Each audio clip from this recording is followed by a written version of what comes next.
आरोप है कि राम मंदिर के लिए खरीदी गई जमीन में करोड़ों का घोटाला हुआ है, लेकिन मंदिर ट्रस्ट इससे इनकार कर रहा है। इस पूरे मामले का A to Z इस रिपोर्ट के जरिए समझिए। नमस्कार दोस्तों, आज जो बात मैं आपको बताने जा रहा हूं वो सिर्फ एक खुलासा नहीं है, बल्कि भक्ति के नाम पर चल रही सबसे बड़ी धोखाधड़ी की कहानी है।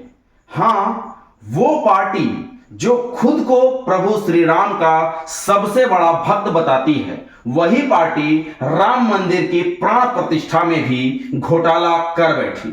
अयोध्या में जो भव्य राम मंदिर बना है, उसकी ऑडिट रिपोर्ट आ चुकी है और इस ऑडिट रिपोर्ट के आधार पर मैं आपको कुछ तथ्य बता रहा हूं।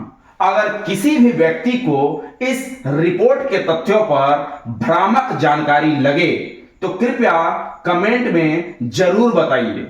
आपको मेरे द्वारा सही जानकारी देकर पूरी तरह से संतुष्ट कर दिया जाएगा। चलिए अब शुरू करते हैं। याद है आपको वो जमीन जो 2 करोड़ की थी, उसे 5 मिनट में ही 18 करोड़ में खरीदा गया था। वही ट्रस्ट जो प्रभु श्री राम के नाम पर बना हुआ था और आज नए दस्तावेज सामने आए हैं। दस्तावेज मेरे नहीं हैं, उत्तर प्रदेश सरकार के लेखा परीक्षा विभाग के हैं, यानी सरकारी जांच रिपोर्ट। इस रिपोर्ट के मुताबिक अयोध्या में मंदिर के सौंदर्यीकरण और प्राण प्रतिष्ठा के नाम पर करीब 50 करोड़ का घोटाला हुआ है।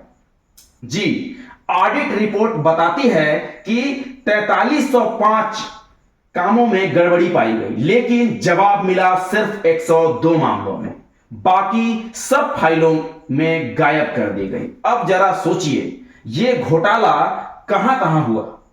आइए सुनिए, एक एक करके सुनाता हूं। पहला घोटाला गौ माता का चारा। कान्हा गौशाला में बीजेपी से जुड़े अधिकारियों ने भूसे के ट्रकों की फर्जी तौल दिखाकर चारा चोरी कर लिया। एक ही वक्त पर 2 ट्रक तौल दिए गए, यानी एक ट्रक के ऊपर दूसरा ट्रक चढ़ाकर तौला गया। दूसरा घोटाला, फर्जी कंपनियां। प्रताप हाइट्स लिमिटेड नाम की ब्लैक लिस्टेड कंपनी को बिना टेंडर के ही 18 करोड़ का भुगतान कर दिया गया। काम कितना हुआ किसी को नहीं पता। तीसरा घोटाला, घोस्ट कर्मचारी। 1500 कर्मचारियों, सफाई कर्मचारी और सिक्योरिटी वालों का भुगतान कर दिया गया, पर उसमें से कई कागज पर ही मौजूद थे, ना तो चेहरा था और ना ही पता, सिर्फ फर्जी नाम। चौथा घोटाला, चौराहे और सड़कें। ऑडिट कहता है कि 22 चौराहों पर लाइट लगनी थी, पर काम हुआ सिर्फ 19 पर। बाकी 3 गायब हैं और पूरे पैसे पेड कर दिए गए। सड़क सफाई का भी यही हाल। भुगतान 28 किलोमीटर का, पर सफाई हुई सिर्फ 4 किलोमीटर की, वो भी राम पथ पर जहां निर्माण कार्य चल रहा था। पांचवा घोटाला, सीता मैया के नाम पर योजनाएं। सीता माता वर्चुअल इल्यूजन प्रोजेक्ट के नाम पर 3 करोड़ 95 लाख का योजना बना था, उसका भी कोई अता पता नहीं। इन सभी परियोजनाओं में कुल भ्रष्टाचार का हिसाब लगाइए। गौ माता से लेकर प्रभु श्री राम तक हर नाम का इस्तेमाल लूट और दिखावे के लिए किया गया है, और ये सब हुआ है योगी सरकार के उन्हीं विभागों के अंतर्गत जिन्होंने खुद रिपोर्ट में ये कमियां दर्ज की हैं, यानी सबूत सरकार के अपने हैं। अब आइए किसानों की बात कर लेते हैं। अयोध्या के आसपास एक बिल्डर आया, अभिनंदन लोढ़ा ग्रुप।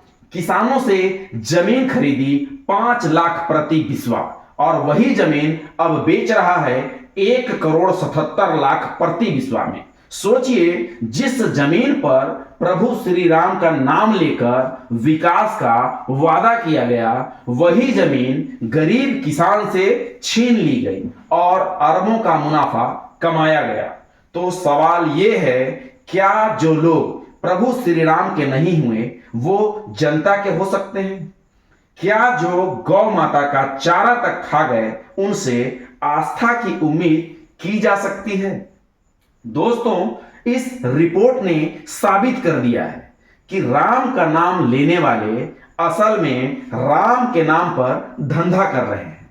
और यही कारण है कि जहां जहां भगवान श्री राम के चरण पड़े वहां वहां से भाजपा हार गई, क्योंकि भगवान जानते हैं भक्ति के वेश में चोर कौन है।